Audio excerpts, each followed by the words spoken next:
വനിതാ പ്രീമിയർ ലീഗിൽ മികച്ച പ്രകടനം കാഴ്ചവെച്ച് ഇന്ത്യൻ ടീമിലേക്ക് എത്തിയ ആശാ ശോഭനയാണ് നമ്മുടെ കൂടെയുള്ളത്. ആശ, വളരെ ഹാപ്പി ആയിരുന്നു. ഇങ്ങനെ ഇന്ത്യൻ ടീം ഇന്ത്യൻ നീലക്കുപ്പായ അണിയെന്ന് പറയുന്നത് നമ്മളെ ക്രിക്കറ്റ് ആര് കളിക്കാൻ തുടങ്ങുമ്പോഴും നമ്മുടെ ഒരു സ്വപ്നമാണ്. അപ്പോൾ ആ സ്വപ്നം സാക്ഷാത്കരിക്കാൻ പറ്റിയതിൽ വളരെ വളരെ സന്തോഷമുണ്ട്. ഈ താരങ്ങളുടെ സീനിയർ താരങ്ങൾ എന്ന് പറഞ്ഞാൽ ഇപ്പോൾ ഇന്ത്യയിൽ അറിയപ്പെടുന്ന താരങ്ങൾ ഹർമൻപ്രീത് ആയാലും അതുപോലെ സ്മൃതി ആയാലും ഇവരുടെ കൂടെയുള്ള ആ എക്സ്പീരിയൻസ് ഒക്കെ എങ്ങനെ ഉണ്ടായിരുന്നു? വളരെ നല്ല എക്സ്പീരിയൻസ് ആയിരുന്നു. കാരണം ഞാനിപ്പോൾ കുറച്ച് ലേറ്റായിട്ട് ഇന്ത്യൻ ടീമിൽ എത്തിയെങ്കിലും എനിക്ക് അവരെയൊക്കെ ഒരു 15-16 വർഷമായിട്ട് അവരോട് കളിച്ച്, ഞാനും ഹാരി പാജിയൊക്കെ റെയിൽവേസിൽ ഒരുമിച്ച് കളിച്ചതാണ്.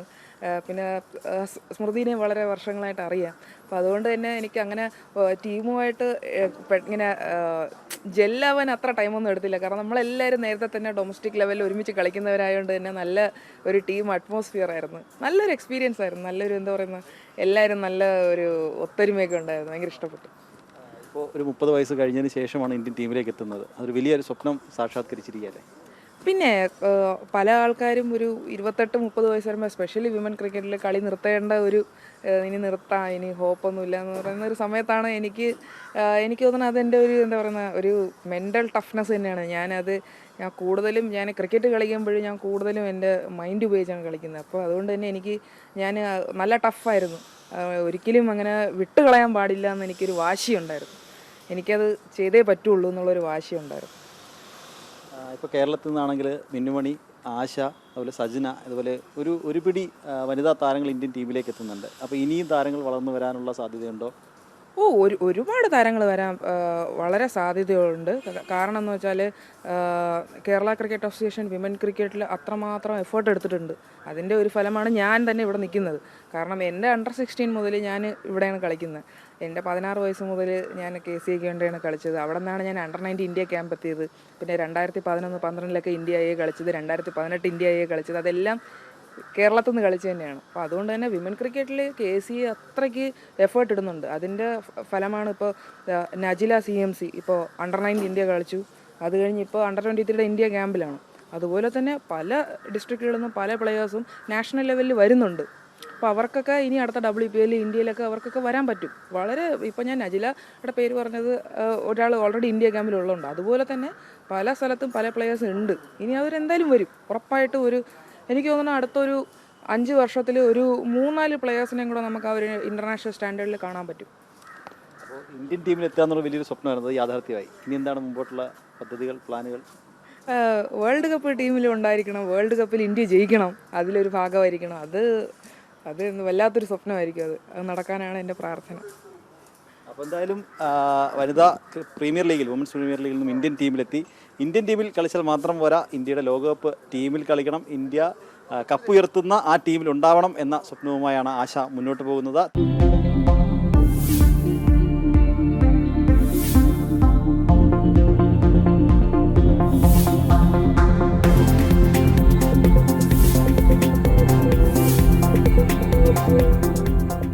ഒരൊറ്റ സിക്സിലൂടെ ക്രിക്കറ്റ് ലോകത്തിൻ്റെ മുഴുവൻ ശ്രദ്ധ ആകർഷിച്ച മലയാളി താരം, വയനാട്ടുകാരി സജ്ന സജീവനാണ് നമ്മുടെ കൂടെയുള്ളത്. സജ്ന, ഇന്ത്യൻ ടീമിൻ്റെ ഭാഗമായി നീലക്കുപ്പായത്തിൽ മത്സരിക്കാൻ കളത്തിലിറങ്ങി. ആ ഒരു എക്സ്പീരിയൻസ് എങ്ങനെ ഉണ്ടായിരുന്നു?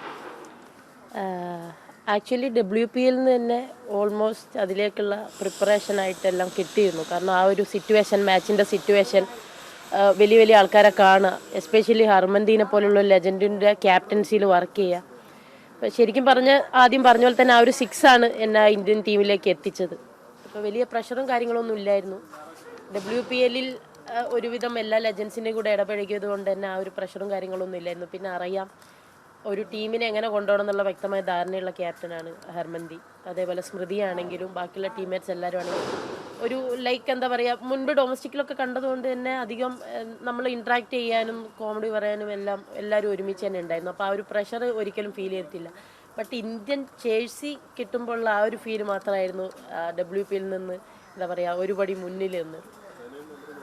ആ ഒരു 6 WPL മുംബൈക്ക് വേണ്ടി അവസാന പന്തിലെ ആ ഒരു 6, മുംബൈയെ വിജയിപ്പിച്ച ആ ഒരു 6, എത്ര സജ്ന ക്രിക്കറ്റിൽ വലുതായാലും എനിക്ക് തോന്നുന്നു ആ ഒരു 6-ൻ്റെ പേരിൽ തന്നെയായിരിക്കും അറിയപ്പെടുക.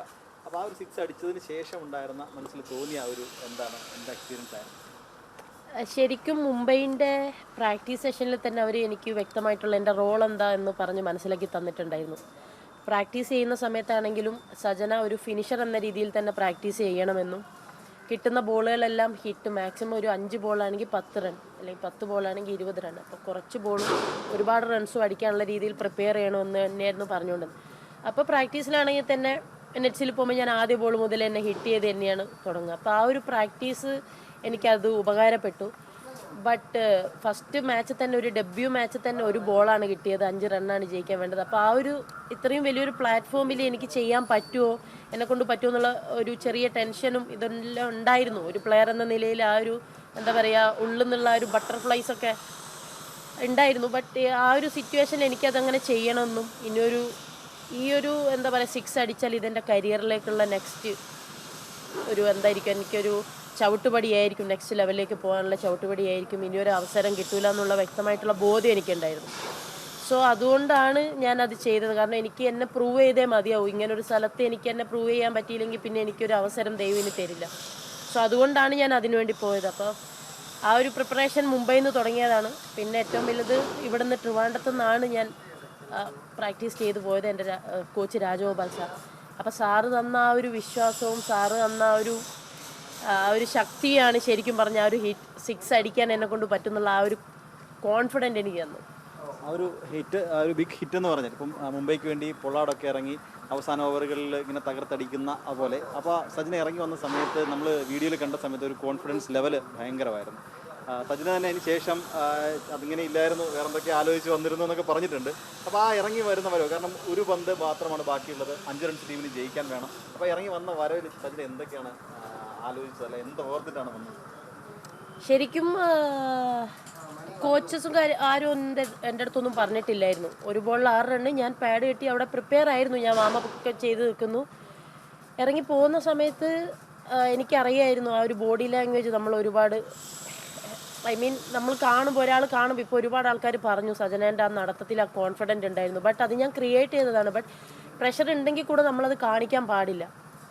സോ അപ്പോൾ ഒരുപാട് ചിന്തകളുണ്ടായിരുന്നു. ഞാൻ എൻ്റെ അടുത്ത് തന്നെ ഒരുപാട് സംസാരിച്ചു, എന്നെക്കൊണ്ട് പറ്റുന്നുള്ള രീതിയിൽ ഞാൻ മുൻപ് ചെയ്തിട്ടുള്ളതാണെന്നുള്ള കാര്യം. അത്രയും കോൺഫിഡൻ്റ് ഒക്കെ കൊടുത്ത് പാട്ടൊക്കെ പാടി സേവകമൊക്കെ ഇടയ്ക്കിടയ്ക്ക് ചെയ്യുന്ന പോലെ ആ ഒരു ക്രീസിലേക്ക് പോകുന്നിടത്ത് ഫുൾ സെൽഫ് മോട്ടിവേറ്റഡ് ആയിട്ടാണ് പോയത്. പിന്നെ പാർട്ട്ണറുടെ അടുത്ത് സംസാരിച്ചപ്പോൾ പാർട്ട്ണർ പറഞ്ഞു 4 അടിക്കണം എന്തായാലും, കളി ടൈയെങ്കിലും ആക്കണമെന്ന്. ഞാനിവിടുന്ന് 6 അടിക്കാനുള്ള പുറപ്പാടിലാണ് പോയത്. പക്ഷെ അവിടെ ഇങ്ങനെ സംസാരിച്ചപ്പോൾ പിന്നെ 4 അടിച്ചാൽ മതിയോ, എവിടെ അടിക്കും, അപ്പോൾ ഒരുപാട് ചിന്തകൾ വന്നു.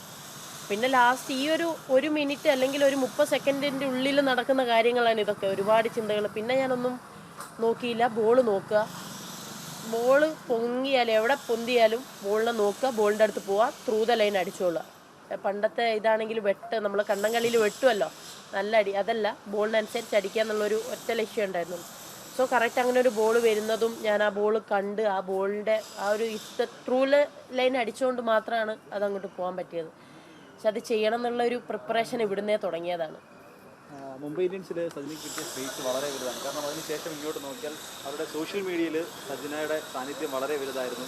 മലയാളം സംസാരിക്കുന്ന വീഡിയോസ് മുംബൈയുടെ സോഷ്യൽ മീഡിയയിൽ പങ്കുവെക്കുന്നു.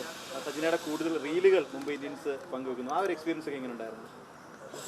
ശരിക്കും പറഞ്ഞാൽ മുൻപ് പറഞ്ഞ പോലെ ആ ഒരു വൈബ് നിലനിർത്താൻ വേണ്ടി ഞാൻ ശ്രമിച്ചിട്ടുണ്ടായിരുന്നു. എന്ത് സിറ്റുവേഷൻ വന്നാലും ഞാൻ കൂളായിരിക്കുക, അല്ലെങ്കിൽ മറ്റുള്ളവരെ കൂളാക്കിയിരിക്കുക, അങ്ങനെ തന്നെയായിരുന്നു. അപ്പം മുംബൈ ഇന്ത്യൻസ് മീഡിയക്കാർ ഒരുവിധം മീഡിയക്കാരുടെ ഒരു എഫേർട്ട് ഭയങ്കര വലുതായിരുന്നു എൻ്റെ ഈ ഒരു എന്താ പറയുക 4 ആൾക്കാർ അറിയുന്നതിലൊക്കെ. സോ അവർ തരുന്ന ടാസ്കുകൾ ഞാൻ ഒരു മടിയും കൂടാതെ ചെയ്യുമായിരുന്നു, അവരുമായിട്ട് ഇൻട്രാക്ട് ചെയ്യുമായിരുന്നു. അവരെന്തെങ്കിലും പറഞ്ഞാൽ അത് ചെയ്യാനുള്ള ഒരു മനസ്സുണ്ടായിരുന്നു. സോ അപ്പോൾ പിന്നെ അവരുടെ അടുത്ത് കമ്പനി ആയതിനു ശേഷം റീൽ എടുക്കുമ്പോൾ ഫസ്റ്റ് ഞാനുണ്ടാവും, അത് കഴിഞ്ഞിട്ടാണ് ബാക്കിയുള്ളവരുടെ അടുത്ത് പോകുക, അങ്ങനത്തെ ലെവലായി.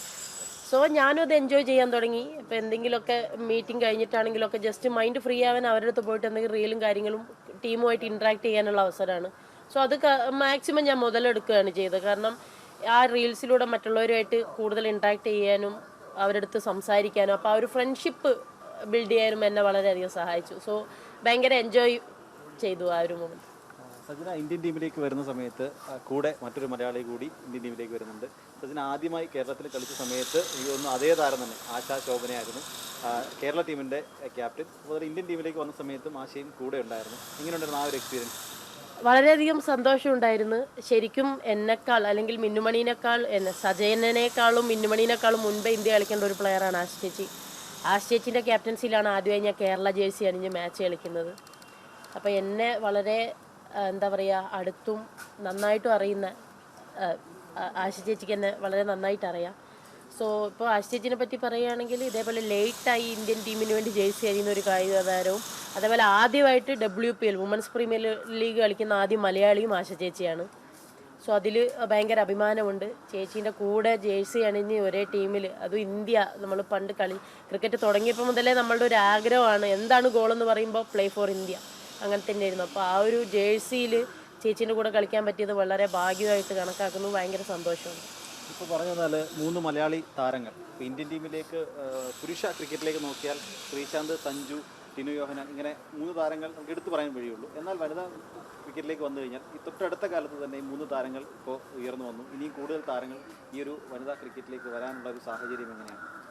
തീർച്ചയായും വളരെ എന്താ പറയുക നല്ലൊരു പ്രതീക്ഷയുണ്ട് എനിക്ക്. ഇപ്പം വളർന്നു വരുന്ന പ്ലെയേഴ്സ് ആണെങ്കിൽ നജില അണ്ടർ-19 വേൾഡ് കപ്പ് സ്ക്വാഡിൻ്റെ കൂടെ ഉണ്ടായിരുന്നു. ജോഷിത, രണ്ടുപേരും ജോഷിത ഡൽഹി ക്യാപിറ്റൽസിൽ നെറ്റ്ബോളായിട്ട് പോയിട്ടുണ്ട്.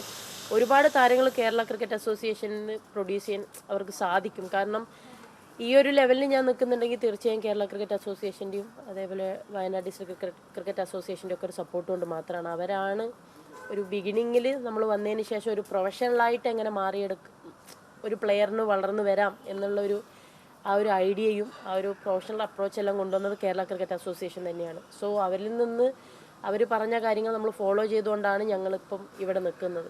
അപ്പോൾ ഭാവിയിൽ ഒരുപാട് താരങ്ങൾ വളർന്നു വരും. അതിനുള്ള എല്ലാ ഫെസിലിറ്റീസും കേരള ക്രിക്കറ്റ് അസോസിയേഷൻ നൽകുന്നുണ്ട്. അക്കാഡമി ബേസ് ആണെങ്കിലും വുമൻസിന് എക്സ്പോഷർ കിട്ടുന്ന പിങ്ക് ടൂർണമെൻ്റ് ആണെങ്കിലും ഒരുപാട് ടൂർണമെൻറ്റ് KCA സംഘടിപ്പിക്കുന്നുണ്ട്. ഇപ്പോൾ റീസെൻ്റായിട്ട് കൊടിയേരി ബാലകൃഷ്ണൻ ടൂർണമെൻറ്റ് നടന്നു. ഒരുപാട് എഫേർട്ട് KCAൻ്റെ ഭാഗത്തുനിന്നും ഉണ്ടായിട്ടുണ്ട്. അപ്പോൾ അണ്ടർ-23 ഞങ്ങൾ 2018 കപ്പ് ഉയർത്തി വരുന്ന സമയത്ത് KCA എന്തായിരുന്നു വുമൺ ക്രിക്കറ്റിന് തന്നുകൊണ്ടിരുന്നത് അതിൻ്റെ ഡബിളായിട്ടാണ് ഇപ്പം അവർ നോക്കിക്കാണുന്നത്. സോ ഭാവിയിൽ തീർച്ചയായും കേരള ക്രിക്കറ്റ് അസോസിയേഷൻ്റെ കീഴിൽ നിന്ന് എന്തായാലും ഒരു 2 അല്ലെങ്കിൽ 3 കൂടുതൽ പ്ലേയേഴ്സ് തീർച്ചയായും ഹയർ ലെവലിൽ കളിക്കുന്ന എനിക്ക് വിശ്വാസമുണ്ട്. എന്തായാലും ഇന്ത്യൻ ടീമിൻ്റെ നീലക്കുപ്പായം അണിയുക എന്ന് പറഞ്ഞത് വലിയൊരു സ്വപ്നമായിരുന്നു. ഇനി എന്താണ് മുമ്പോട്ടുള്ള പ്ലാൻ? മുമ്പിലേക്കുള്ള ഇപ്പോൾ T20 ഫോർമാറ്റാണ് കളിച്ചത്. സോ ഇനി ഇന്ത്യക്ക് വേണ്ടി അതിൻ്റെ 1 ഡേ ടെസ്റ്റ് അതേപോലെ ഈ റീസെൻ്റായിട്ട് വരാൻ പോകുന്ന വേൾഡ് കപ്പ് ടീമിൻ്റെയും കൂടെ ഭാഗമാകണം എന്നുള്ള ആഗ്രഹമാണ്. സോ അതിന് വേണ്ടിയിട്ട് വർക്ക് ചെയ്തുകൊണ്ടിരിക്കുകയാണ്.